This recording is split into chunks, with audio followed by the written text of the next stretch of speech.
ॐ पार्थाय प्रतिबोधितां भगवता। ॐ हरिः ॐ श्रीगुरुभ्यो नमः। हरिः ॐ। ॐ पार्थाय प्रतिबोधितां भगवता नारायणेन स्वयं व्यासेन ग्रथितां पुराणमुनिना मध्ये महाभारतम् अद्वैतामृतवर्षिणीं भगवतीम् अष्टादशाध्यायिनीम् अम्ब त्वामनुसन्दधामि भगवद्गीते भवद्वेषिणीम्।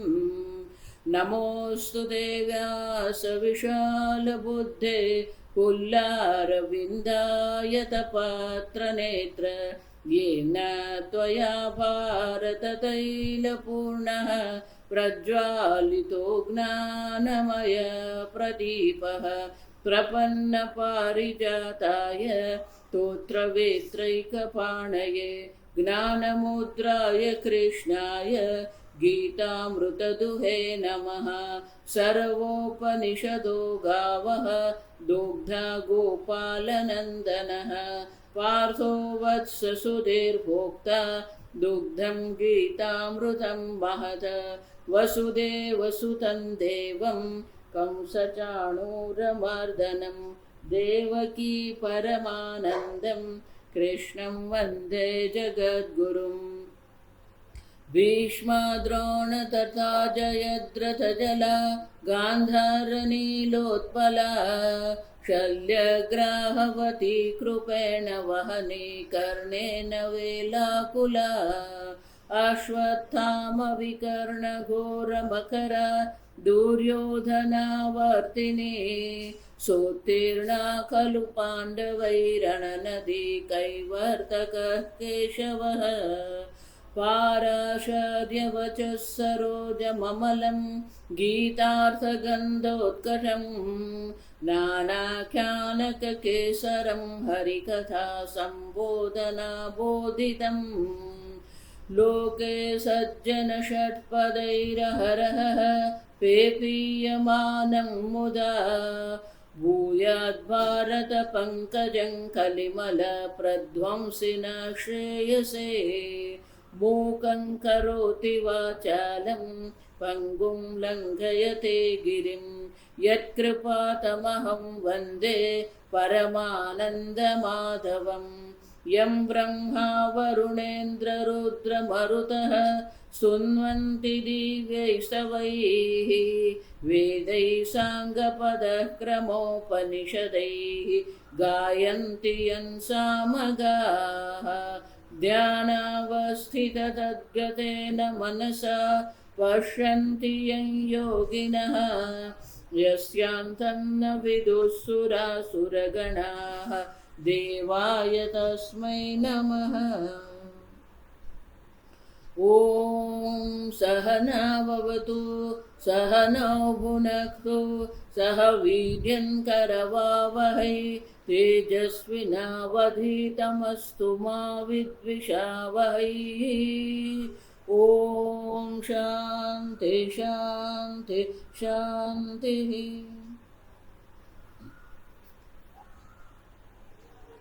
ભગવદ્ ગીતાનો 13મો અધ્યાય છે ક્ષેત્ર ક્ષેત્રજ્ઞ વિભાગ યોગ।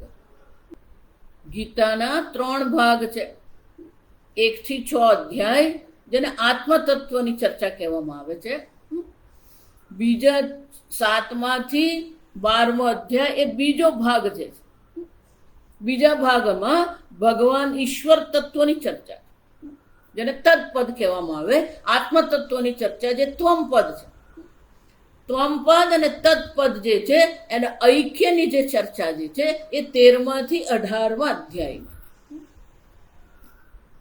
અને એટલા માટે અહીંયા આરંભ એનાથી જ થાય। જો આ સમજો, ઇદમ શરીરમ કૌંતેય ક્ષેત્રમિતિ અભિધીયતે શ્રી ભગવાન ઉવાચ। ભગવાન કહી રહ્યા છે આ શરીર ક્ષેત્ર છે।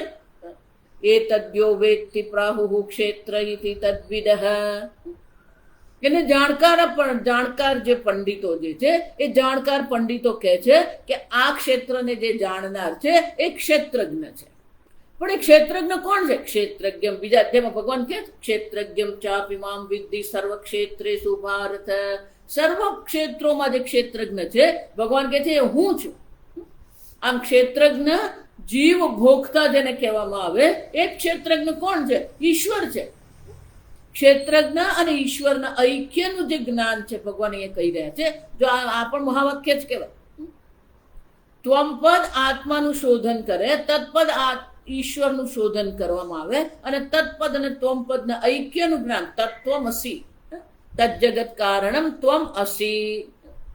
તું આ જગત કારણ બ્રહ્મ છે. આ મહાવાક્ય કહેવાય. એ જ રીતે અહીંયા પણ મહાવાક્ય છે. ક્ષેત્રજ્ઞમ ચાપિમામ વિદ્ધિ સર્વ ક્ષેત્રેષુ ભારત. સર્વ ક્ષેત્રોમાં જે ઈશ્વર, સર્વ ક્ષેત્રોમાં જે ક્ષેત્રજ્ઞ છે એ હું છું. આમ ક્ષેત્ર ક્ષેત્રજ્ઞયોર જ્ઞાનમ તદ્યત જ્ઞાનમ મતમ મમ. ક્ષેત્ર અને ક્ષેત્રજ્ઞનું જે જ્ઞાન છે એ જ ખરેખર જ્ઞાન છે. બાકીનું બધું અજ્ઞાન જ છે. ભલે આપણે એ જ્ઞાન માટે ગમે એટલો અહંકાર કરીએ, એ જ્ઞાન માટે આપણે કેટલી મહત્તા રાખીએ, જે જ્ઞાન છે એ કયું છે? યત જ્ઞાનમ મતમ મમ. ભગવાન કહે છે આ મારો મત છે. આ ક્ષેત્ર અને ક્ષેત્રજ્ઞનું જે જ્ઞાન છે એ જ ખરેખર જ્ઞાન છે. તો સવારે આપણે જોઈએ સ આત્મા સવિજ્ઞેય. આત્મા છે જે ઈશ્વર છે. ઈશ્વરથી અન્ય નથી. અયમાત્મા બ્રહ્મ. મહાવાક્ય. સ આત્મા સવિજ્ઞેય. જાણવા યોગ્ય જો કયું હોય તો એક જ છે. એને જ જ્ઞાન કહેવામાં આવે. બાકીનું બધું અપરાવિદ્યા છે, અજ્ઞાન છે. કે ભગવાન આ ક્ષેત્ર તમે જે કીધું આ શરીર ક્ષેત્ર છે, કેમ અહીંયાથી ભગવાન આરંભ કર્યો? કેમ આ જગત ક્ષેત્ર નથી? આ જગત પણ ક્ષેત્ર જ છે, પણ આ જગતમાં આપણે અહંતા બુદ્ધિ નથી કરતા. આ ક્ષેત્રમાં અહીંયા અહમ બુદ્ધિ કરીને આપણે બેઠા છે. એટલે ભગવાને ક્ષેત્રથી આરંભ કરવો પડે. આ ક્ષેત્ર છે જે વિકારી છે, એમાં જ આપણે અહમ બુદ્ધિ કરીને બેઠા છે. હું દેહ છું, હું મનુષ્ય છું, હું સ્ત્રી છું, હું પુરુષ છું, હું માતા છું, હું પિતા છું. આપણે જ્યાં અહમ બુદ્ધિ કરી છે એ અહમ બુદ્ધિની નિવૃત્તિ માટે જ ભગવાન કહે છે આ શરીર જે છે એ ક્ષેત્ર છે. અને ક્ષેત્ર કોને કહેવામાં? આપણે જોઈ ગયા 3 અર્થ. શીર્યતે ઇતિ ક્ષેત્ર, જેનો જે સતત પરિણામી છે, સતત જેનો ક્ષય થઈ રહ્યો છે, એને ક્ષેત્ર કહેવામાં. ક્ષેત્રવત ખેતર છે. ખેતરમાં જેમ નવો પાકની લણણી કરવામાં આવે એમ અહીંયા પણ આપણે નવા કર્મ કરીએ જ છે. મનુષ્ય શરીરમાં જ આપણે નવા કર્મ કરીએ છીએ, જેને કારણે આપણે નવા જન્મ મળતા રહે છે. ક્ષીયતે એટલે પણ આ ક્ષેત્ર જે છે ને દેહ પણ કહેવામાં. દિશ્યતે, જેને બાળવામાં આવે ને એને દેહ કહેવામાં. દિશ્યતે દેહ. શરીર શીર્યતે શરીર, જેનો સતત ક્ષય થઈ રહ્યો છે એને શરીર કહેવામાં. એ જ રીતે આ ક્ષેત્ર છે. પણ આ ક્ષેત્ર કેવું છે? એટલે ભગવાન 3જા શ્લોકમાં કહે છે યત તત્ ક્ષેત્રમ યચ્ચ યાદૃક્ ચ યદ વિકારી યતશ્ચ યત સચ યો યત પ્રભાવશ્ચ તત્ સમાસેન મે શૃણુ. તત્ ક્ષેત્રમ યચ્ચ, આ ક્ષેત્ર કેવું છે? યાદૃક્ ચ, આ પ્રકારનું છે. કેવા પ્રકારનું છે? આ પ્રકારનું છે. યદ વિકારી, જે વિકારી છે. યતશ્ચ યત, આ ક્ષેત્ર જેમાંથી આવ્યું છે. યતશ્ચ સચયો યત પ્રભાવ, જેનો આ સંપૂર્ણ પ્રભાવ છે. આ ક્ષેત્ર છે જે વિકારી છે, જે સતત પરિવર્તનશીલ છે. આવું જે વિકારી ક્ષેત્ર જે છે એ ક્ષેત્ર જે છે જેમાંથી આવ્યું છે અને જેનો જ પ્રભાવ એટલે જેમાંથી ઉત્પન્ન થયું છે. આમ એક ક્ષેત્ર છે, બીજો પેલો ઈશ્વર ક્ષેત્રજ્ઞ છે. જો આ બંનેને સમાસે મે શૃણુ. સંક્ષેપમાં અર્જુન હું તને કહીશ, તું સાંભળ. તો ત્યાં કંઈક નવું તમે કહી રહ્યા છો નહીં. ऋषिभिर्बहुधा गीतं छन्दोभिर्विविधैः पृथक् ब्रह्मसूत्रपदैश्च हेतुभिर् વિનિશ્ચિતૈઃ. આ જે તત્વ છે જેમાંથી જ આ ક્ષેત્રની ઉત્પત્તિ થઈ છે, જેમાં જ આ ક્ષેત્ર રહે છે, જે આ ક્ષેત્રનું કારણ છે, આ ક્ષેત્ર આવું છે, આ ક્ષેત્ર વિકારી છે, અને આ ક્ષેત્રની જેમાંથી ઉત્પત્તિ થઈ છે એ જે ક્ષેત્રજ્ઞ ઈશ્વર જે છે એના વિશે શું છે? ઋષિભિઃ બહુધા ગીતમ. અનેક ઋષિઓ દ્વારા વેદમાં એને શું કરવામાં આવે છે? એનું ગીતમ, એનું વર્ણન કરવામાં આવે છે. છંદોભિ વિવિધૈઃ પૃથક્. વેદો દ્વારા પણ, ઋષિ મુનિઓ દ્વારા પણ, વેદો દ્વારા પણ વિવિધ અને પૃથક પ્રકારથી એનું વર્ણન કરવામાં આવે છે. અનેક વાક્યોમાં, અનેક મંત્રોમાં, છંદ એટલે મંત્ર, અનેક મંત્રોમાં, મંત્રો દ્વારા એ તત્વનું વર્ણન કરવામાં આવે છે. બ્રહ્મ સૂત્રપદૈશ્ચૈવ. બ્રહ્મને સૂત્ર દા સમજવું. બ્રહ્મસૂત્ર પદે એટલે બ્રહ્મસૂત્ર નથી લેવાનું યાર. બ્રહ્મને પ્રકાશિત કરનારા જે પદ જે છે, વાક્યો જે છે, બ્રહ્મને પ્રકાશિત કરનારા વાક્યો દ્વારા પણ જેનું કહેવામાં આવ્યું છે હેતુભિઃ, તર્ક દ્વારા પણ સંશય રહિત વિનિશ્ચય, સારી રીતે નિશ્ચય કરવામાં આવ્યો છે. આ પ્રકારથી અનેક ઋષિઓ દ્વારા અનેક પ્રકારથી એનું વર્ણન કરવામાં આવે છે, ગાન કરવામાં આવે છે. કઈ નવું નથી આ સમજવું. સર્વ વેદો દ્વારા, મંત્રો દ્વારા એ બ્રહ્મના સૂત્ર પદ એટલે કે એ બ્રહ્મને પ્રકાશિત કરનારા જે વાક્યો જે છે,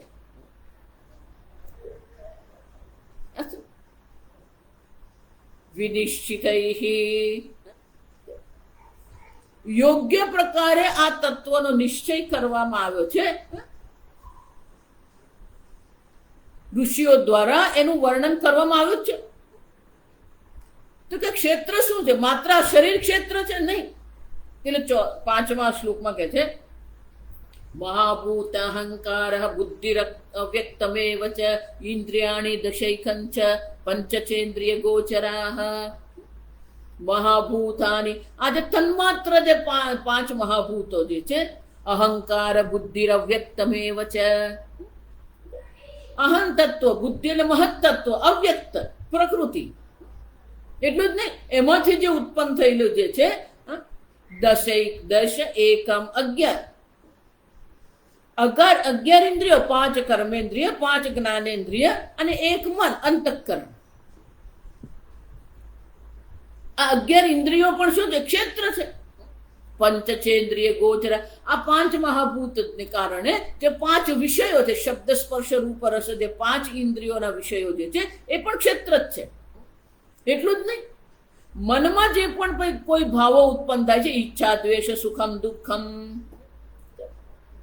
ઈચ્છા દ્વેષ સુખ દુઃખ, રાગ દ્વેષ સુખ દુઃખ, જે પણ કઈ મનમાં વૃત્તિઓ ઉત્પન્ન થાય છે એ બધી પણ ક્ષેત્ર જ છે.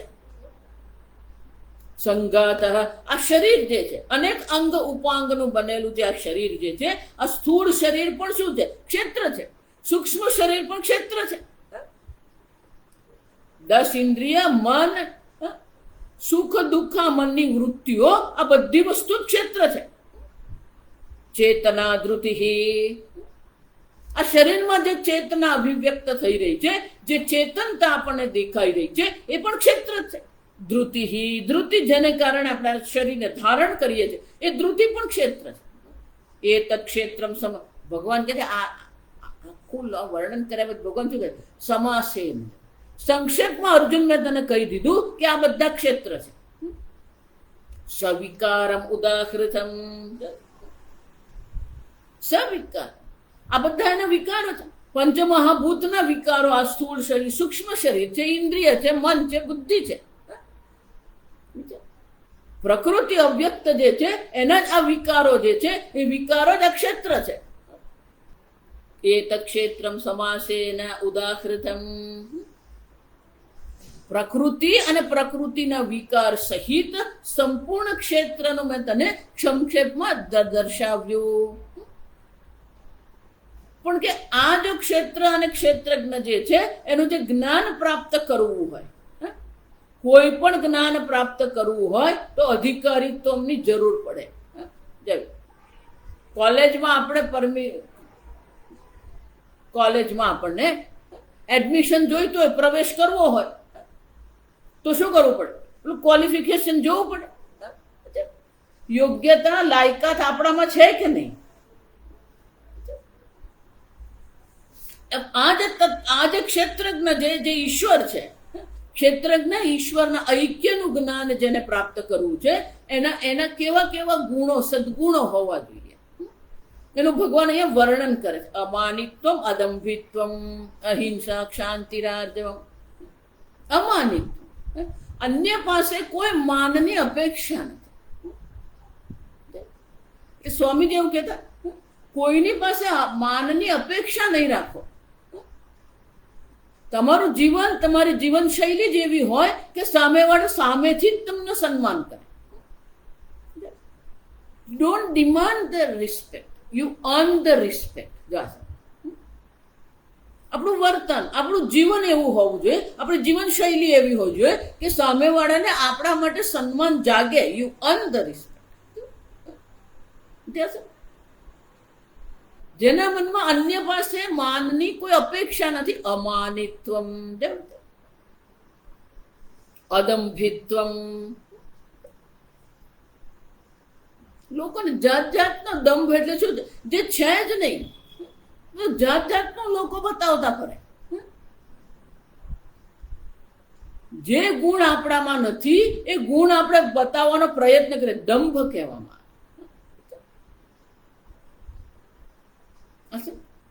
અથવા પોતાનો ગુણ જે છે એ ગુણનો એવો ચડાવીને વાતો કરે ને. અદંભિત્વમ, અહિંસા. કોઈ પણ પ્રકારની હિંસા નહીં. વાચિક છે, કાયિક છે, માનસિક છે, કોઈ હિંસા નહીં.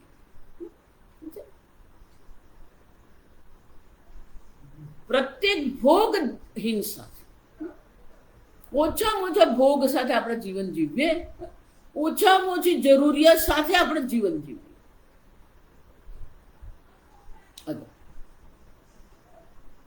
અહિંસા, ક્ષાંતિ. શાંતિ એટલે ક્ષમા નહીં. જશે આપણે પોતે જ અનેક પ્રકારની ભૂલો કરતા હોઈએ, આપણે જ અનેક પ્રકારથી ગરબડ કરતા હોઈએ. આપણે બીજાને માફ કરવા વાળા કોણ? ક્ષમા કરવા વાળું કોણ? શાંતિ, એકોમોડેશન. વ્યક્તિ જેવી છે ને એવી આપણને સ્વીકાર. એ આપણી પાસે કઈ કે ને આપણી પાસે સલાહ માંગે તો આપીએ, બાકી જે એને જેવું છે છોડી દેવા. શાંતિ એટલે કોઈને કઈ કહેવાની જરૂર જ નથી આપણે.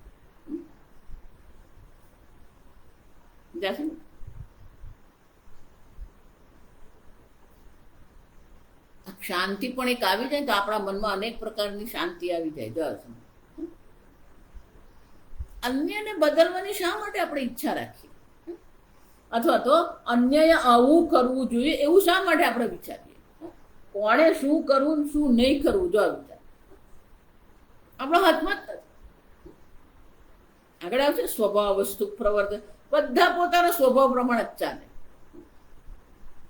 સ્વામીજી એવું માનતા પહેલા કે આટલું સરસ આ તર્કબદ્ધ વેદાંત છે, સાંભળીને લોકો શું કરશે? બદલાઈ જશે. કોઈ કઈ બદલાઈ નહીં. જાવ, દરેક પોતાના સ્વભાવ પ્રમાણે જ ચાલે. શ્રવણ કર્યા પછી પણ શું છે એ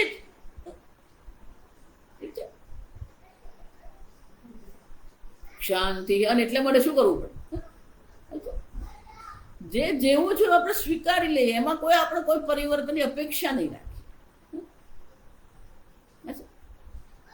આર્જવમ, સરળતા. વિચાર, વાણી અને વર્તનમાં એકતાનતા આવે અને આર્જવમ, સરળતા. આપણું વ્યક્તિત્વ એટલું સરળ હોય, કોઈ પણ આપણી સાથે વાત કરી શકે. કેટલાક લોકોને એવું હોય, સ્વામીજી આમ આમ આમ મર્યાદા રાખ. કેવી મર્યાદા? જે આપણો દંભ છે આ સમજો. આર્જવમ, સરળતા. જેવું વિચારીએ છીએ આપણું વર્તન, આપણું વિચાર, આપણી વાણી, સરળતા, એકતા નથી. કોઈ દંભ, કોઈ કપટ નથી, છળ નથી. ક્યારેક પેલો વ્યક્તિ બોલે શું ને એની પાછળ એનું પ્રયોજન તો કંઈક બીજું જ હોય. વ્યક્તિત્વમાં સરળતા.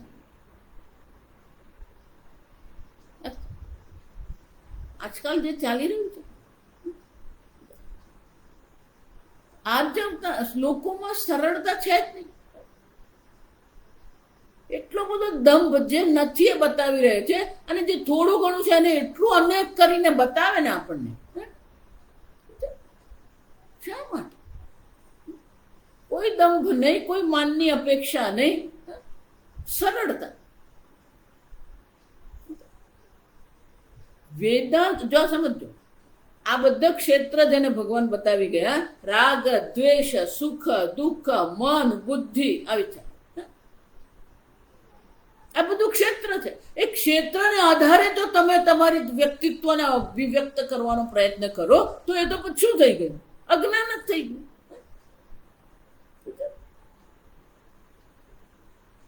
તમારા વ્યક્તિત્વ દ્વારા તમારે મહાન નથી બનવાનું. એવી તો લોકો પોતાની ઉભાથી પર એટલો બધો અહંકાર કરે ને, આ સમજ. આ બધું ક્ષેત્ર છે. ક્ષેત્રને એટલું બધું મહત્વ આપવાની જરૂર નથી. આજનો જે આધુનિક જે સમાજ છે ને, શબ્દો એવા મોટા મોટા વાપરે ને, એટલે પેલો સામાન્ય માણસ હોય તે બિચારો તો એમાં ફેરવાય જ જાય. સેલ્ફ આઈડેન્ટિટી, તમારું એક વ્યક્તિત્વ હોવું, પ્રભાવ પડવો જોઈએ. કોના પર પ્રભાવ પડે? વ્યક્તિત્વથી તમે કોઈના પર પ્રભાવ પાડવાનો પ્રયત્ન કરો તો તમે ચિંતન તો ક્ષેત્રનું જ કરી રહ્યા. જે ક્ષેત્ર નથી એનું ચિંતન આપણે કરવાનું છે, જે ક્ષેત્રજ્ઞ છે એનું ચિંતન કરવાનું છે, ઈશ્વરનું ચિંતન આપણે કરવાનું.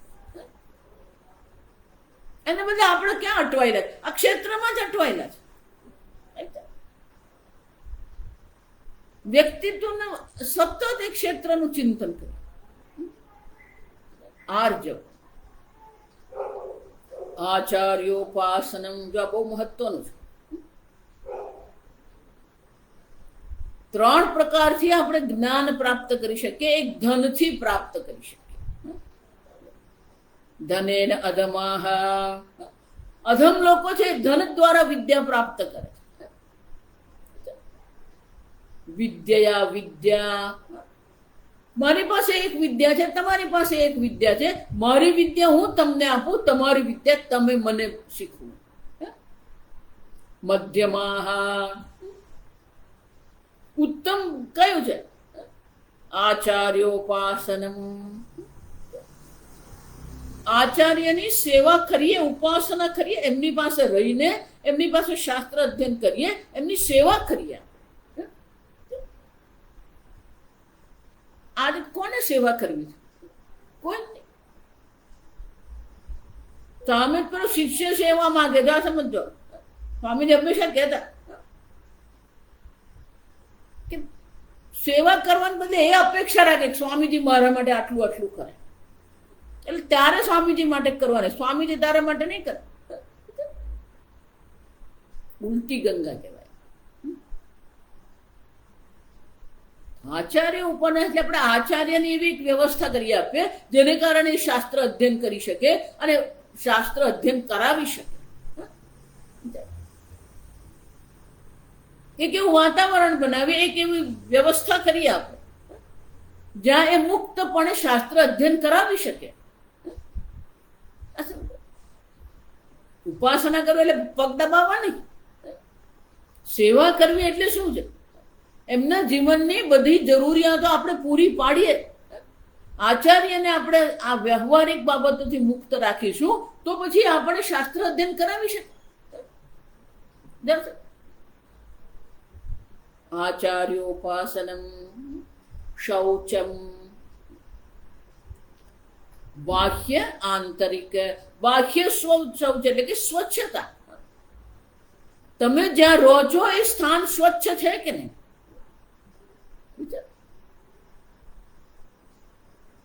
એટલું જ નહીં, પવિત્રતા. સ્વચ્છતા અને પવિત્રતા બંનેની આવશ્યકતા છે. જે વસ્તુને આપણે જોઈ ગયા, જે વસ્તુનો ઈશ્વર સાથે સંપર્ક થાય એ પવિત્ર કહેવાય. જળ જળ જ છે, પણ જ્યારે ઈશ્વરનું ચરણામૃત બની જાય એ પવિત્ર કહેવાય. લાડવો લાડવો જ છે, એ ખાય એટલે શુગર વધવાની જ છે, ડાયાબિટીસ થવાનો જ છે. પણ તિરુપતિ ભગવાનનો એ પ્રસાદ છે. એનો અર્થ શું થયો? તિરુપતિ ભગવાનના ચરણમાંથી એ આપણને પ્રાપ્ત થાય છે.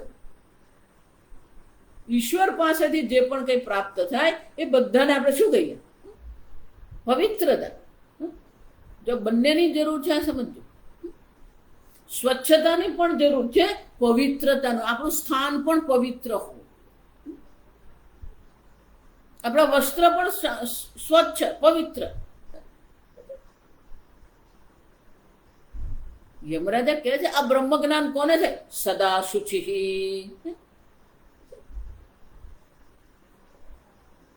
સ્થાન જે દેશમાં આપણે રહીએ છીએ, જે સ્થાન પર રહીએ છીએ, સ્થાન પણ શુચિ પવિત્ર હોવું જોઈએ,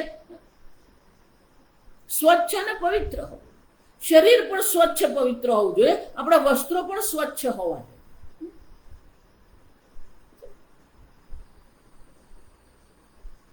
જોઈએ. ઇન્દ્રિયોને પણ શુચિ એટલે કે આપણે જે પણ ઇન્દ્રિયો દ્વારા જે પાંચ વિષયોનો ભોગ કરીએ છીએ એ પણ પવિત્ર હોવું. ઈશ્વરને અર્પણ કરીને ભોગ આપણે કરીએ. 5 વિષયો પણ કેવા હોવા જોઈએ? આહાર શુદ્ધ, સત્વ શુદ્ધિ, સત્વ શુદ્ધ,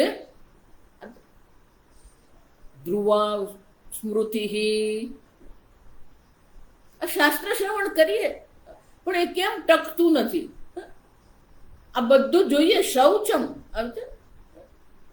આપણો આહાર પણ શુદ્ધ હોવો જોઈએ, આપણી ઇન્દ્રિયો પણ પવિત્ર શુદ્ધ હોવી જોઈએ, આપણું મન પણ શુદ્ધ હોવું. આહાર શુદ્ધિ છે, ઇન્દ્રિયોની શુદ્ધિ. આપણી ભાવના કેવી છે?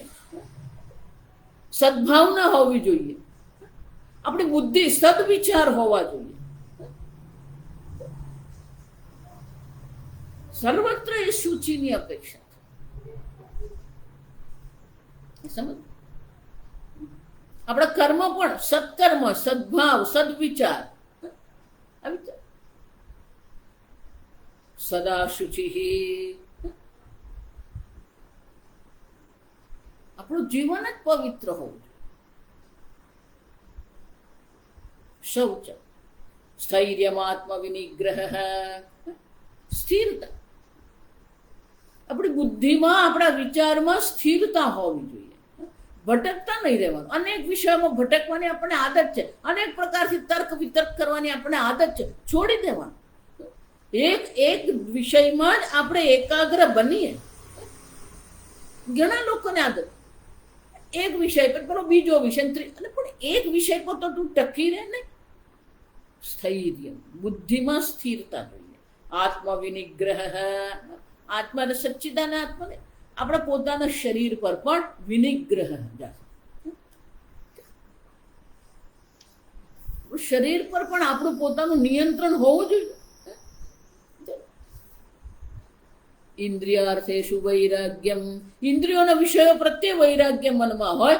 અનહંકાર, કોઈ પણ બાબતે. કુળ છે, શરીર છે, સૌંદર્ય છે, વિદ્યા છે, ધન છે, કોઈના માટે પણ અહંકાર નહીં. કેમ? આ બધું ઈશ્વરે આપ્યું છે આપણને. કોને માટે આપણે અહંકાર? આપણી કુશળતા, આપણી વિદ્વત્તા, આપણી તપશ્ચર્યા, આપણા બળ, કોઈના માટે અહંકાર, અનહંકાર. જન્મ મૃત્યુ જરા વ્યાધિ દુઃખ દોષાનું દર્શનમ, આ બધામાં દોષના દર્શન. કયો દોષ છે? દુઃખ દોષાનું દર્શનમ. દુઃખ રૂપી દોષ આ બધામાં રહેલો જ છે. અશક્તિ, ક્યાંય કોઈ આસક્તિ નહીં. અનભિષ્વંગ પુત્રદાર ગૃહાદિષુ, પુત્રદાર ગૃહ આ આપણું જીવન છે. પુત્ર છે, ઘર છે, પત્ની છે, પતિ છે, માતા છે, પિતા છે, આ બધા પ્રત્યે આપણા મનમાં વધારે પડતી આસક્તિ નહીં. અશક્તિ. નિત્યમ ચ સમચિત્તત્વમ, કોઈ પણ પ્રતિકૂળતા આવે આપણું મન વિચલિત નહીં થાય, વિક્ષિપ્ત નહીં થાય. સમચિત્તત્વ. ઇષ્ટ અનિષ્ટ ઉપપત્તિષુ, ઇષ્ટની પ્રાપ્તિ થાય, અનિષ્ટની પ્રાપ્તિ થાય.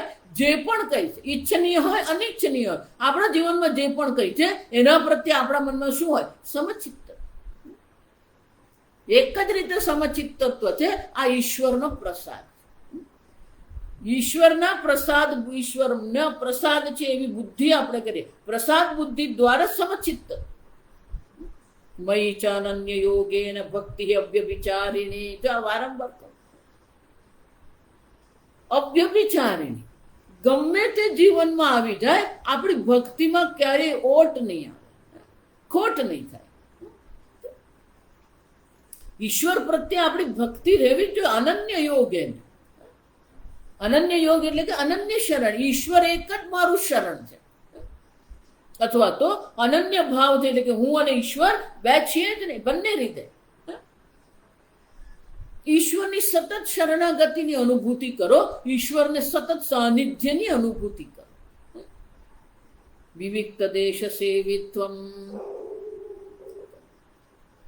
વિવિક્ત દેશ, જ્યાં વધારે પડતી પ્રવૃત્તિ થતી નથી એવો શાંત અને નિર્જન પ્રદેશમાં રહેવાની આદત આપણે પાડીએ. આ સમય સેવિત્વ,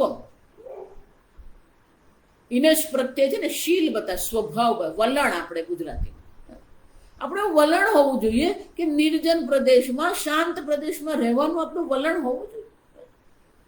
ભલે હવે આપણે અરણ્યમાં નહીં જઈ શકીએ, પણ જ્યાં રહીએ છીએ ત્યાં પણ શું કરી શકીએ? આપણે એકાંતમાં રહીએ. આપણે અરતિહી જન સંસદી, અનેક લોકોની વચ્ચે રહેવાની આપણે રતિ નથી, ઈચ્છા નથી, રુચિ નથી. લોકોને, અનેક લોકોની વચ્ચે રહેવાની આદત પડી ગઈ. જો એકાંતમાં રહેવાનું શીખીએ, પોતાની જાત સાથે રહેવાનું શીખીએ. અને અંતિમ બે જે મુખ્ય છે, અધ્યાત્મ જ્ઞાન નિત્યત્વમ. આત્મની અધિકૃતે વર્તતે ઇતિ અધ્યાત્મ. આત્મજ્ઞાન પ્રત્યે આપણા મનમાં રુચિ, નિત્યત્વ. નિત્યત્વ સતત આપણે તત્વ ચિંતન માટેનો પ્રયત્ન કરીએ. તત્ચિંતનમ તત્કથનમ. જો 10મા અધ્યાયમાં ભગવાન કહી ગયા, મચ્ચિત્તાહ મદ્ગત પ્રાણાહ બોધયંત પરસ્પરમ કથયંતશ્ચ મામ નિત્યમ તુષ્યંતિ ચ રમંતિ ચ. એમાં જ આપણે રમણ કરીએ, એમાં જ આપણે સંતોષ માનીએ. ઈશ્વર ચિંતનમાં, આત્મચિંતનમાં જ સતત આપણે રહીએ. આ સુપ્તે આ મૃતે કાલે નયદ વેદાંત ચિંતનમ. આ સુપ્તે સૂઈ જઈએ ત્યાં સુધી, આ મૃતે મૃત્યુ આવે ત્યાં સુધી વેદાંત ચિંતન, સતત આત્મચિંતન. નિત્યત્વ એટલે આપણું જીવન જ બની જવું જોઈએ. શાસ્ત્ર ચિંતન કરવું, ઈશ્વરની ભક્તિ કરવી, એ જ આપણું જીવન બની જવું જોઈએ. પણ આ બે સિવાયનું જ બધું આપણે કરીએ. તત્વજ્ઞાનાર્થ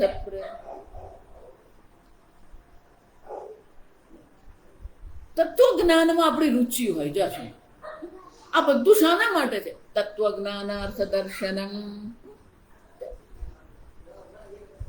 અર્થ એટલે પ્રયોજન. તત્વજ્ઞાનના પ્રયોજન માટે જ આ પ્રકારની જીવનશૈલી આપણે અપનાવીએ.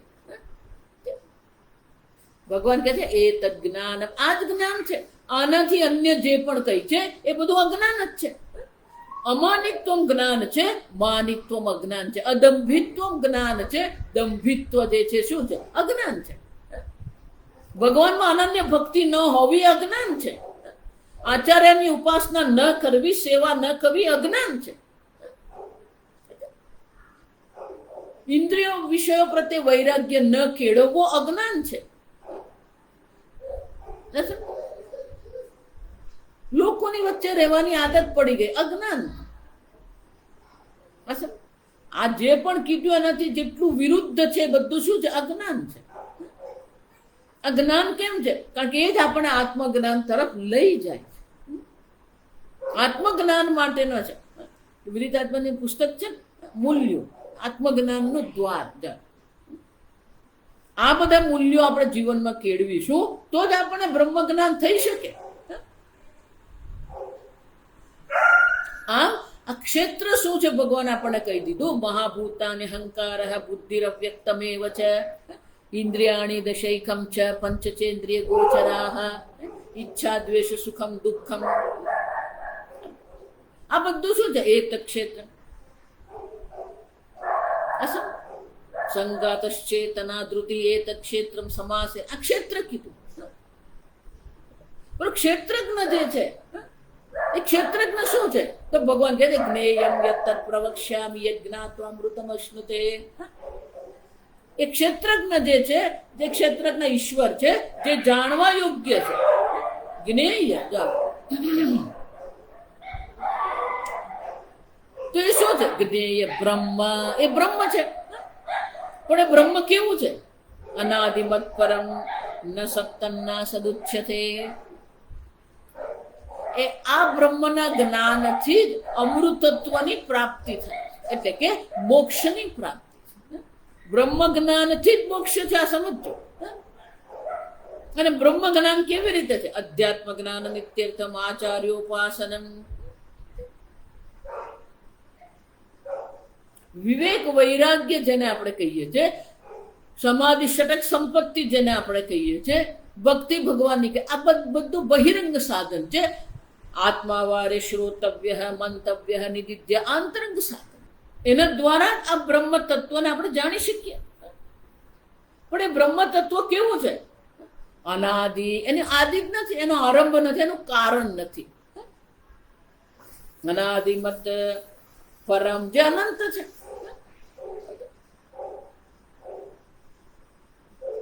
આદિમત એટલે જેનો આરંભ થયો છે, જેનું કારણ છે.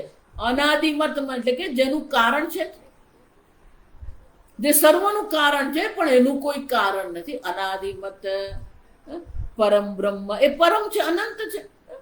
એને સત પણ નહીં કહી શકાય, અસત પણ નથી.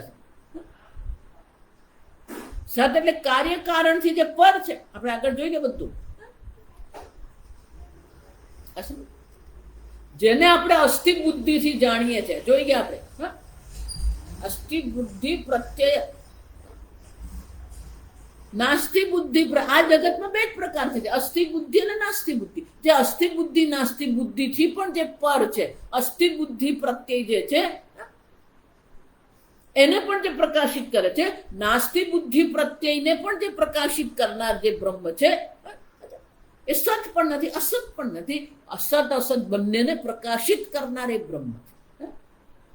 પણ એ બ્રહ્મ કેવું છે? સર્વતઃ પાણીપાદં તત સર્વતોક્ષિ શિરોમુખમ સર્વતઃ શ્રુતિમલ્લોકે સર્વમાવૃત્ય તિષ્ઠતે.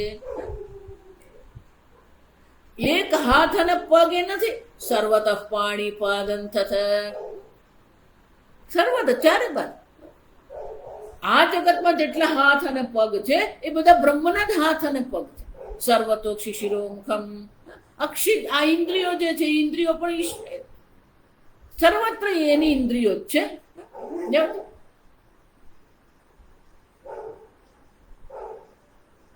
શિશિર અક્ષિ શિરો મુખમ. શિર મસ્તક, મુખમ સર્વત શ્રુતિમલ્લોકે. આ લોકમાં સર્વત્ર, સર્વ કાન પણ એના જ છે, સર્વ આંખો પણ એની જ છે, સર્વ હાથ અને પગ પણ એના જ છે, સર્વ મસ્તક પણ એના જ છે, સર્વ મુખ પણ એના જ છે. સર્વમાં આવૃત્ય તિષ્ઠતી, સર્વને વ્યાપિત થઈને એ જ રહે છે. કોઈ એક દેશમાં, એક સ્થાનમાં, એક શરીરમાં બ્રહ્મ નથી, સર્વત્ર એ બ્રહ્મ. તો કે આ સર્વત્ર છે, આ સર્વ ઇન્દ્રિયો એની જ છે.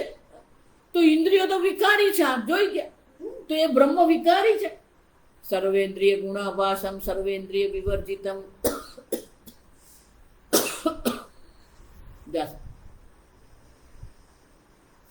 આપણે જેને જ્ઞાન કહીએ છીએ એ જ્ઞાનથી બિલકુલ વિપરીત આ બ્રહ્મ છે. સર્વેન્દ્રિય ગુણ, જેને કારણે સર્વ ઇન્દ્રિયો પ્રવૃત્ત થઈ રહી છે. સર્વેન્દ્રિય ગુણ, સર્વ ઇન્દ્રિયોના ગુણો રૂપે એ દેખાઈ રહ્યો છે. જાણે કે સર્વ ઇન્દ્રિયો રૂપે હોય એમ દેખાઈ રહ્યો છે. સર્વેન્દ્રિય વિવર્જિતમ, સર્વ ઇન્દ્રિયોથી રહિત છે. અસક્તમ સર્વભૃચૈવ નિર્ગુણમ ગુણભોક્તૃ છે. અસક્ત, સર્વને ધારણ કરતો હોવા છતાં પણ એ સર્વમાં ક્યાંય કોઈ આસક્ત થતો નથી. એટલું જ નહીં, નિર્ગુણમ ગુણભોક્તૃ છે. સર્વ ગુણો રહિત હોવા છતાં પણ સર્વ ગુણોને ભોગવનાર પણ એ જ છે.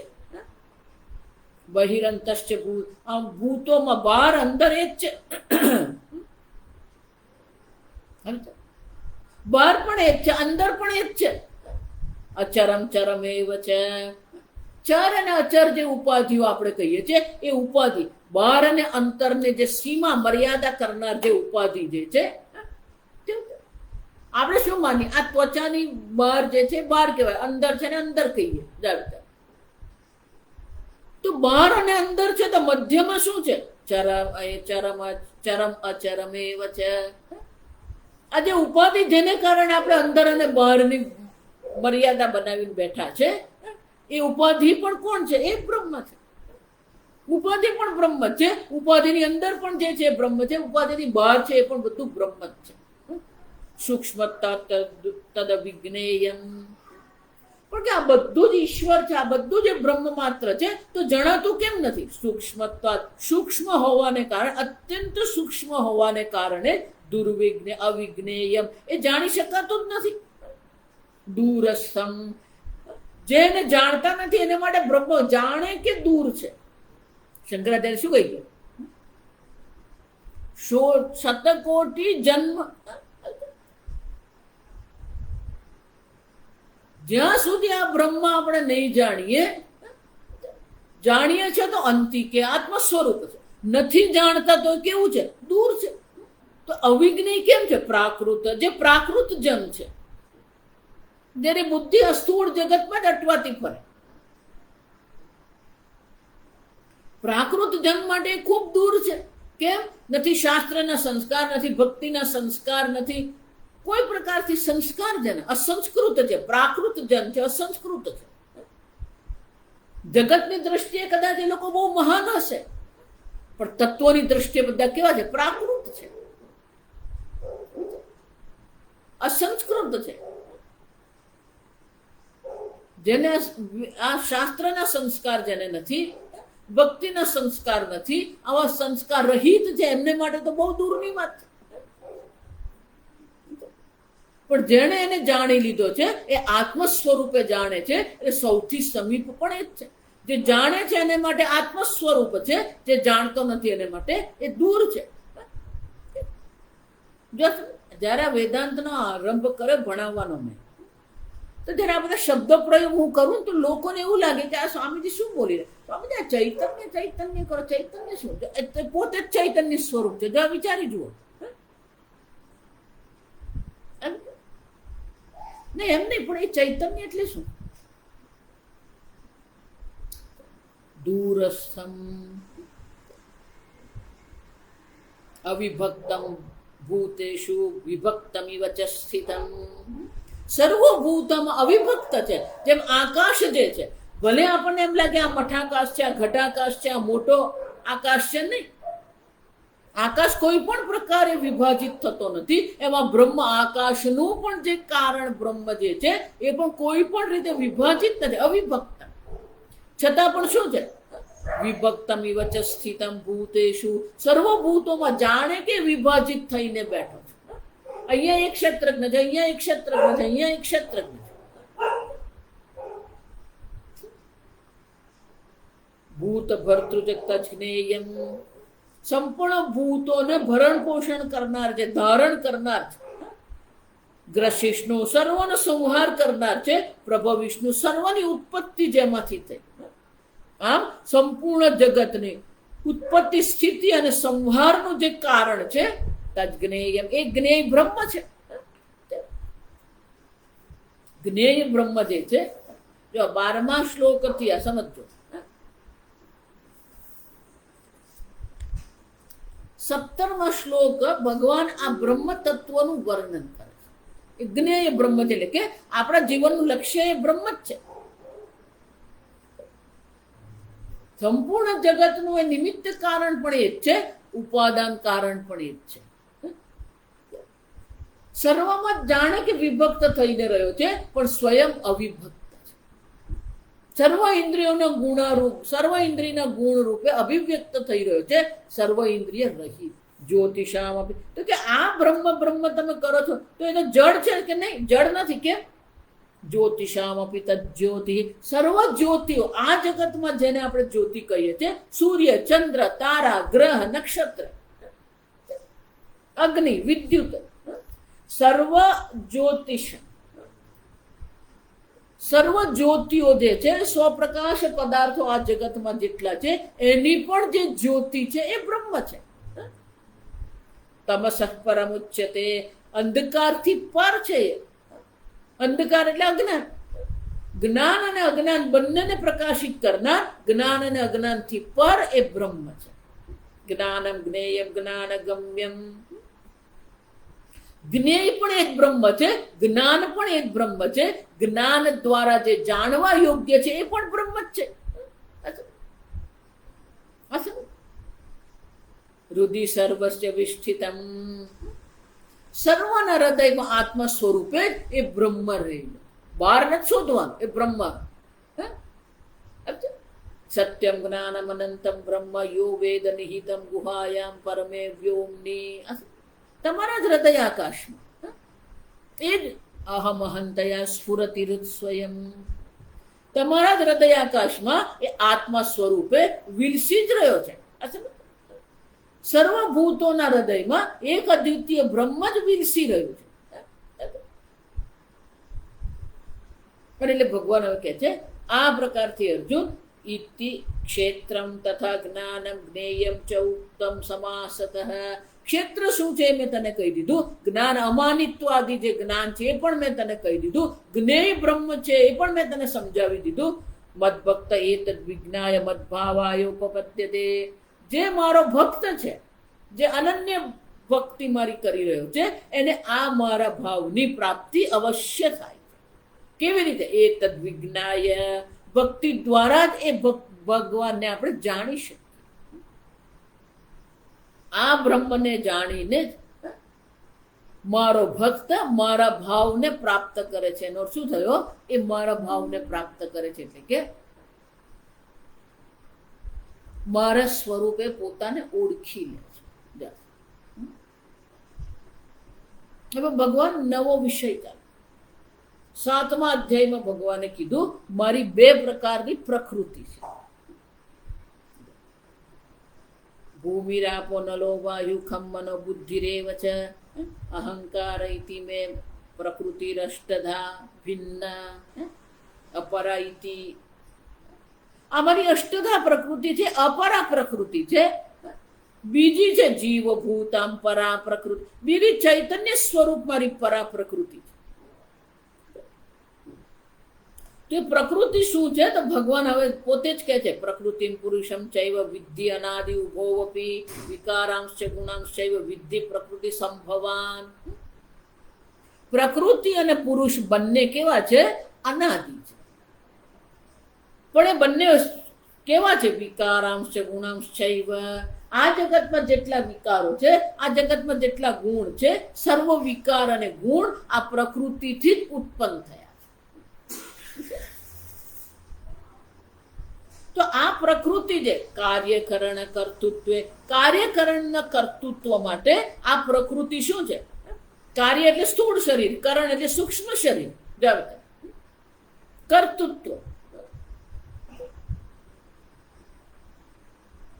આ કાર્યકરણ જે ઉપાધિ છે એની ઉત્પત્તિ માટે કારણ કોણ છે? પ્રકૃતિ છે. અને આ જ ઉપાધિમાં અહમ બુદ્ધિ કરીને પેલો પુરુષ બેઠો છે. હવે કાર્યકરણ જે પ્રકૃતિ જે છે, જે પ્રકૃતિમાંથી ઉત્પન્ન થયા છે, એમાં જ અહમ બુદ્ધિ કરીને શું થાય છે? પુરુષ સુખ દુઃખાનામ ભોક્તૃત્વ હેતુરુચ્યતે.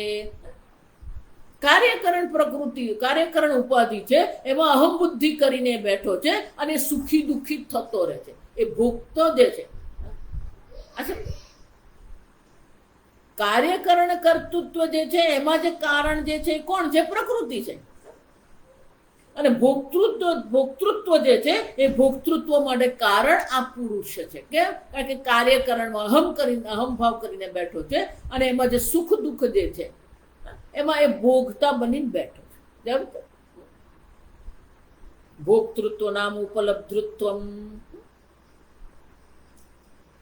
જ્ઞાન જ છે. પણ એ જ્ઞાનને આપણે શું કરે? અજ્ઞાનને કારણે એને ભોગતા બની જઈએ.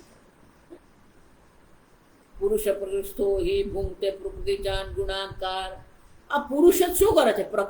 પ્રકૃતિસ્થ. તે તમે આવું કેમ કહો છો? કારણ કે હિ એટલે કારણ કે આ પ્રકૃતિમાં જ રહીને, પ્રકૃતિમાં જ અહમ બુદ્ધિ કરીને પુરુષ શું કરી રહ્યો છે?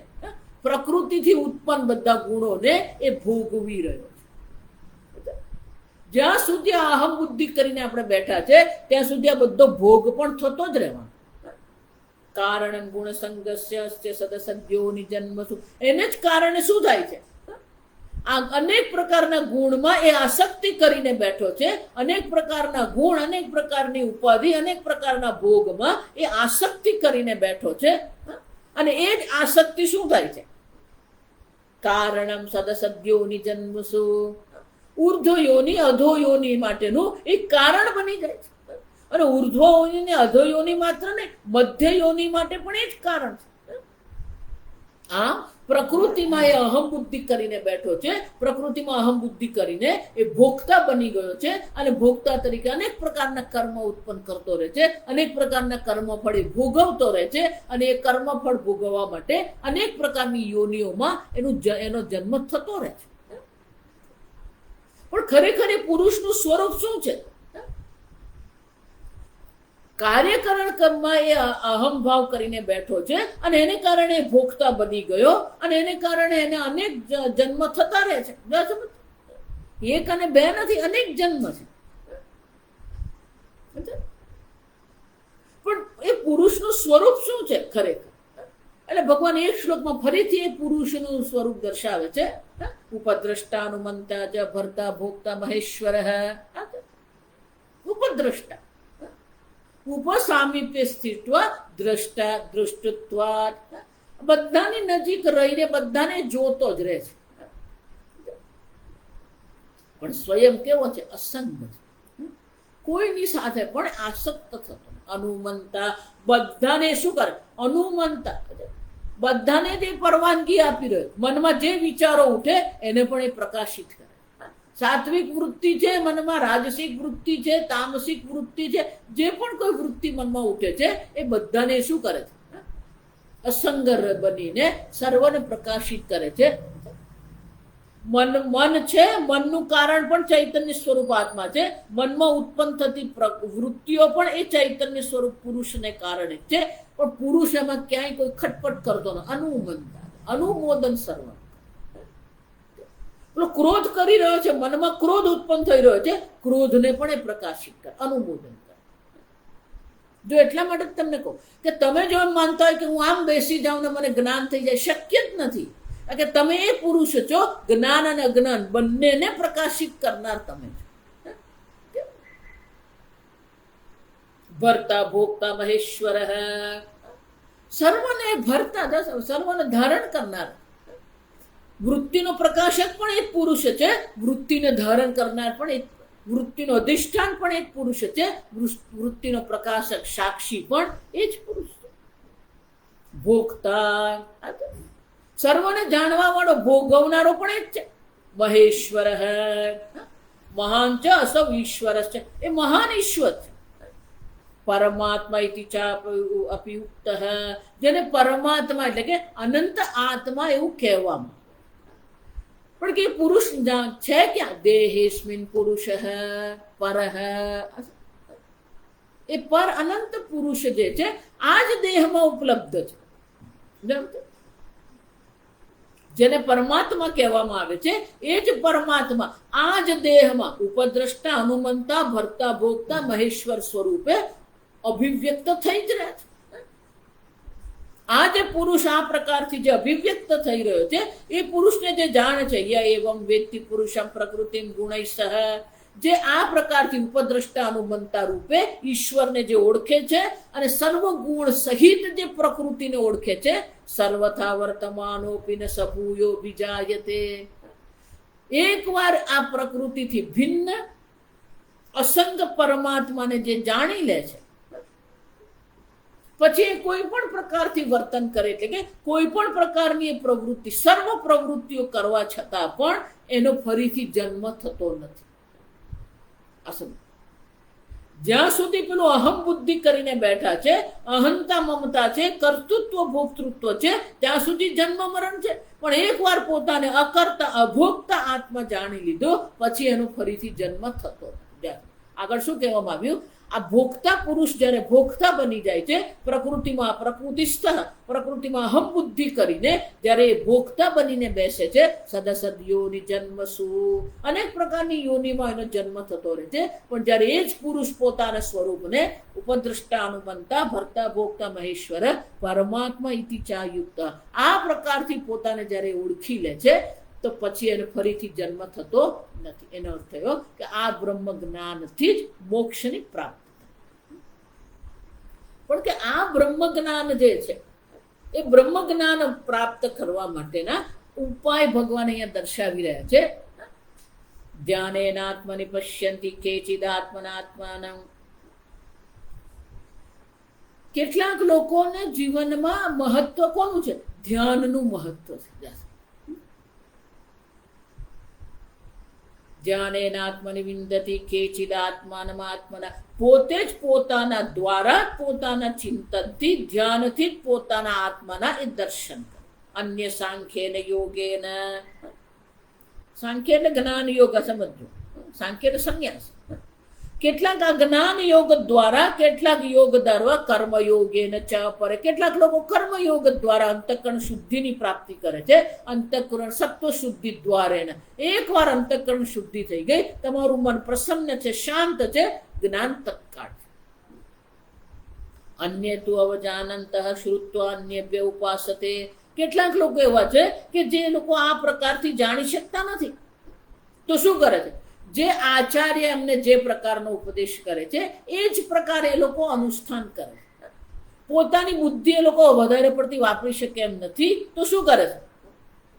શ્રુત્વા અન્યભ્ય ઉપાસતે, ગુરુ જે પ્રકારે ઉપદેશ કરે છે એ ગુરુમાં એને શ્રદ્ધા છે, શ્રદ્ધાપૂર્વક ગુરુની શરણમાં રહે છે, પ્રશ્ન ઉઠાવતા નથી, બહુ તર્ક વિતર્ક કરે નહીં, પણ ગુરુ જે કહે છે એ જ પ્રકારે પોતાના અનુષ્ઠાન કરે છે અને એને પણ બ્રહ્મ જ્ઞાન અવશ્ય થાય. શ્રવણનો અહીંયા ઘણી વિકલ્પ નથી, આ સમજો. પણ શ્રવણ કરવામાં આપણે બહુ બુદ્ધિ વાપરી નહીં શકીએ, તો ગુરુમાં શ્રદ્ધા હોવાને કારણે પણ એને બ્રહ્મ જ્ઞાન અવશ્ય થાય છે. એટલું જ નહીં, તે પિચાતિ તરંત્યેવ શ્રુતિ મૃત્યુમ શ્રુતિ પરાયણા. આમ એ શ્રવણ પરાયણ તો છે જ. શ્રુતિ પરાયણ એટલે કે ગુરુ ઉપદેશનું શ્રવણ તો કરતા જ રહે. આમ એ ગુરુ ઉપદેશનું શ્રવણ કરતા કરતા એમને પણ આ મોક્ષની પ્રાપ્તિ થાય છે, એ પણ મૃત્યુને પાર કરી જાય છે. યાવત સંજાયતે કિંચિત, પણ આ જગતમાં જે પણ કઈ વસ્તુ જે આપણે અનુભવ કરી રહ્યા છે એ બધો અનુભવ કોને કારણે છે? સત્વ સ્થાવર જંગમ ક્ષેત્ર ક્ષેત્રજ્ઞ સંયોગા તદ્વિધિ ભરતર્ષભ. તો પણ ભગવાન આ બધાનો જન્મ થાય છે જ શું કામ? ક્ષેત્ર ક્ષેત્રજ્ઞ સંયોગાત. ક્ષેત્ર જડ છે, વિકારી છે, અનિત્ય છે. ક્ષેત્રજ્ઞ છે, ચેતન છે, નિર્વિકારી છે. પણ શું થઈ ગયું? સ્વામીજી એટલે બહુ અનહોલી કોમ્બિનેશન. આ જગતમાં જે પણ કંઈ ઉત્પન્ન થઈ રહ્યું છે, પછી એ સ્થાવર હોય કે જંગમ હોય, સત્વમ એટલે કે જેનું અસ્તિત્વ છે, જેટલું પણ આ સત્વની ઉત્પત્તિ થઈ રહી છે, એ બધી ઉત્પત્તિ કોને કારણે થઈ રહી છે? ક્ષેત્ર અને ક્ષેત્રજ્ઞના સંયોગને કારણે.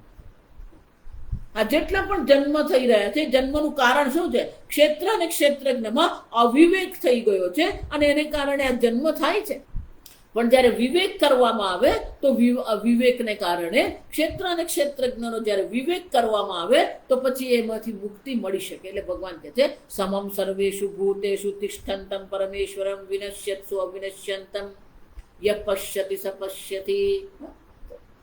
જ્યારે વિવેક બુદ્ધિ જાગૃત થાય છે, શાસ્ત્ર શ્રવણ કરીએ છીએ, તો વિવેક બુદ્ધિ જાગૃત થવાને કારણે સર્વત્ર શું કરે છે? સમમ સર્વેષુ ભૂતેષુ તિષ્ઠંતમ પરમેશ્વર. સર્વભૂતોમાં એક સમાન રીતે પરમેશ્વર રહેલા છે. વિનાશી વિનશ્ય વિનાશી ઉપાધિઓમાં એ અવિનાશી તત્વ તરીકે અભિવ્યક્ત થઈ જ રહ્યું છે. યહ પશ્યતિ, જે જુએ છે એ જ જુએ છે. તો કે બાકીને બધા જોતા નથી, જુએ છે પણ નથી જોતા. યપશ્યતિ સપશ્ય. બાકીને બધાની બુદ્ધિ કેવી છે? અવિદ્યાથી પ્રભાવિત થયેલી એમની બુદ્ધિ છે, અને એટલા માટે જોવા છતાં પણ એ જોતા નથી. સમમ પશ્યન હિ સર્વત્ર સમવસ્થિતમ ઈશ્વરમ ન હિનસ્તિ આત્મનાત્માનમ તતો યાતિ પરામ ગતિમ. આ પ્રકારથી સર્વત્ર જે સમ પરમાત્માના દર્શન કરી રહ્યું છે, સમવસ્થિતમ ઈશ્વર, સર્વત્ર એક સમાન રીતે રહેલા ઈશ્વરના જે દર્શન કરે છે. ન હિનસ્તિ આત્મના આત્માન, એ ક્યારેય પોતે પોતાની હિંસા કરતો નથી. બીજા બધા હિંસા કરી રહ્યા છે. કેમ? પોતે જ પોતાનું, જો તમે સ્વયં અનંત પરમાત્મા સ્વરૂપ છો, જન્મ રહિત છો, અને તમે પોતાને જન્મવાળા માનીને તમે જ પોતાની શું કરી રહ્યા? હિંસા કરી રહ્યા. એક જ્ઞાની છે જે અહિંસક છે. જ્ઞાની સિવાયના બાકીના બધા હિંસક. જો એટલા માટે હું કહું છું વારંવાર કે કંઈ પણ કરો હિંસા તો છે જ, કારણ કે અવિદ્યા જ હિંસા છે. પોતાને અનંત ન જાણવું, પોતાને મર્ત્ય જાણવું, પોતાને દુઃખી જાણવું, પોતાને અજ્ઞાની જાણવું, આ જ હિંસા છે. તમે પોતાની હિંસા કરી જ રહ્યા છો, તો પછી તમે બીજું જે પણ કંઈ કરશો એ હિંસા જ હોવાનું.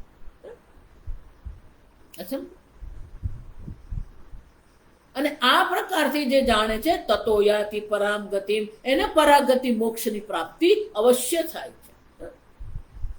તો પછી આ બધું થઈ રહ્યું છે કોને કારણે? આ બધા કર્મ થઈ રહ્યા કોને કારણે થઈ રહ્યા? પ્રકૃતિ એવ કર્માણી ક્રિયમાણાની સર્વશ. આ જે પણ કઈ કર્મ થઈ રહ્યા છે એ કર્મ થઈ રહ્યા છે કોને કારણે? પ્રકૃતિ એવ, પ્રકૃતિ દ્વારા આ બધા કર્મ કરવામાં આવી રહ્યા છે. સર્વશે, સર્વ પ્રકાર. આ પ્રકારથી જે જુએ છે, આત્મા કેવો છે? અકર્તા. કર્મ પ્રકૃતિ દ્વારા થઈ રહ્યા છે, આત્મા તો અકર્તા અભોગતા છે. અને એટલે ભગવાન કહે છે જે આત્માને અકર્તા જાણે છે, ય પશ્યતિ આત્માનમ અકર્તારમ સ પશ્યતિ. જે જુએ છે જે આત્માને અકર્તા જુએ છે એ ખરેખર દર્શન કરી રહ્યો છે. જે આત્માને કરતા ભોગતા જોઈ રહ્યો છે એ ખરેખર દર્શન કરતો. યથા ભૂત પૃથક ભાવમ એકસ્થમ અનુપશ્યતિ તત એવ ચ વિસ્તારમ બ્રહ્મ સંપદ્યતે તદા. અનેક ભૂતોમાં પૃથક ભાવમ, જ્યારે આ અનેક અલગ અલગ વિવિધ પ્રકારના ભૂતોમાં એક અદ્વિતીય બ્રહ્મ તત્વના જે દર્શન કરે છે, એટલું જ નહીં, આ બધું એ બ્રહ્મમાંથી જ ઉત્પન્ન થયું છે એ પ્રકારે જે જુએ છે. સર્વભૂતોમાં એક દ્વિતીય પરમાત્માના જે દર્શન કરે છે, અને આ સર્વ વસ્તુઓ એક પરમાત્મામાંથી જ ઉત્પન્ન થયેલા છે, ઉદ્ભવેલા છે, એ પ્રકારથી જે દર્શન કરે છે એને બ્રહ્મ સંપદ્યતે, એને બ્રહ્મની પ્રાપ્તિ અવશ્ય થાય. પણ એ બ્રહ્મ કઈ રીતે ઓળખે છે? અનાદિત્વાત નિર્ગુણત્વાત પરમાત્માયમ અવ્યય. એ બ્રહ્મને કઈ રીતે જુએ છે? અનાદિ, અનાદિ હોવાને કારણે, નિર્ગુણ હોવાને કારણે આ પરમાત્મા કેવા છે? અવ્યય છે. એ બ્રહ્મ જે અવ્યય પરમાત્મા જે છે, શરીરસ્થોપી ન કરોતિ ન લિપ્યતે, આ જ શરીરમાં એ જ્ઞેય બ્રહ્મ જે છે એ પરમાત્મા નિર્ગુણ નિરાકાર છે, અનાદિ છે. આ પ્રકારથી જે ઓળખે છે એ શરીરમાં રહેવા છતાં પણ એ કોઈ કર્મ કરતો પણ નથી અને કોઈ પણ શરીરથી થતા કર્મ દ્વારા એ લેપાયમાન થતો નથી. કેમ એ લેપાયમાન થતો નથી? તો ભગવાન બે દ્રષ્ટાંત આપે છે. યથા સર્વગતમ સૌક્ષ્મ્યદ આકાશમ લોપલિપ્યતે સર્વત્ર અવસ્થિત દેહે તથા આત્માનો લિપ્યતે. જેમ આકાશ સર્વવ્યાપી હોવા છતાં પણ કોઈ પણ વસ્તુથી એ ક્યારેય લેપાયમાન થતું નથી, એ જ પ્રકારે સર્વભૂતોમાં એ આત્મા રહેલો હોવા છતાં પણ કારણ શું છે? સૌક્ષ્મ્ય, સૂક્ષ્મતા. સૂક્ષ્મ આકાશ, આકાશ આ જગતની અંતર્ગત સૌથી સૂક્ષ્મ આકાશ છે. એની સૂક્ષ્મતાને કારણે એ અન્ય કોઈ પણથી એવો લેપાયમાન થતો નથી. એ જ પ્રકારથી સર્વભૂતોમાં રહેવા છતાં પણ સૂક્ષ્મતાને કારણે આત્મા કોઈ પણ પ્રકારે લેપાયમાન થતો નથી. યથા પ્રકાશત યતિ એકઃ કૃત્સ્નમ લોકમિમં રવિઃ ક્ષેત્રમ ક્ષેત્રી તથા કૃત્સ્નમ પ્રકાશયતિ ભારત. આ આત્મતત્વ જે બ્રહ્મ સ્વરૂપ જે છે એ કેવું છે?